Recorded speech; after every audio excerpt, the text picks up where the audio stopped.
এদিকে ভারী বৃষ্টি হচ্ছে উপকূলে বিভিন্ন জেলায়। বরিশালে টানা দুদিন ধরে বৃষ্টি হচ্ছে, এতে মহানগরী নিম্নাঞ্চল প্লাবিত হয়েছে।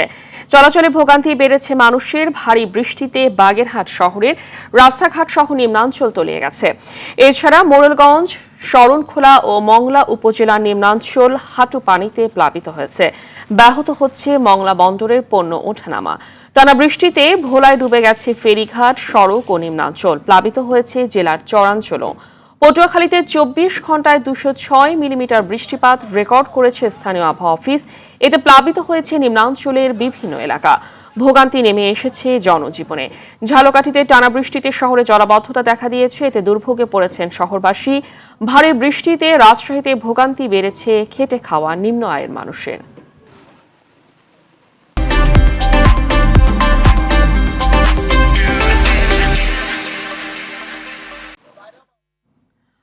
দর্শক, বরিশালের পরিস্থিতি জানাতে আমাদের সাথে যোগ দিচ্ছেন সহকর্মী আরিফুল ইসলাম। আরিফ, বরিশালে বৃষ্টিপাতে নগরীর কোন কোন এলাকায় জলাবদ্ধতা দেখা দিয়েছে এবং পানি বন্দীদের সহায়তায় প্রশাসন কি ধরনের উদ্যোগ নিয়েছে জানাবেন।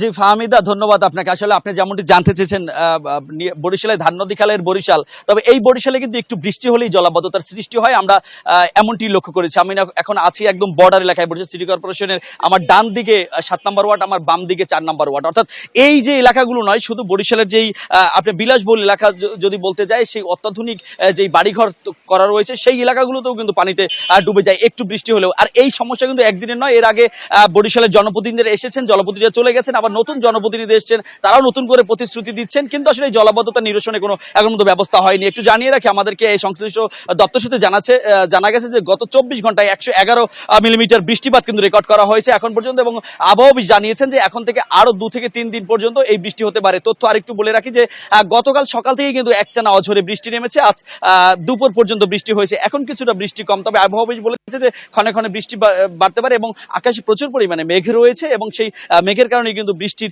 আরো বৃদ্ধি পাচ্ছে। আর এতে যেই সমস্যাটি হচ্ছে সেটি হচ্ছে যে বরিশাল একদিকে নিম্ন অঞ্চল তলিয়ে যাচ্ছে, অপরদিকে বরিশাল সিটি বাদে যে অন্যান্য উপজেলাগুলো রয়েছে সেগুলো কিন্তু একদম নিম্ন অঞ্চলগুলো পানির নিচে পড়েছে।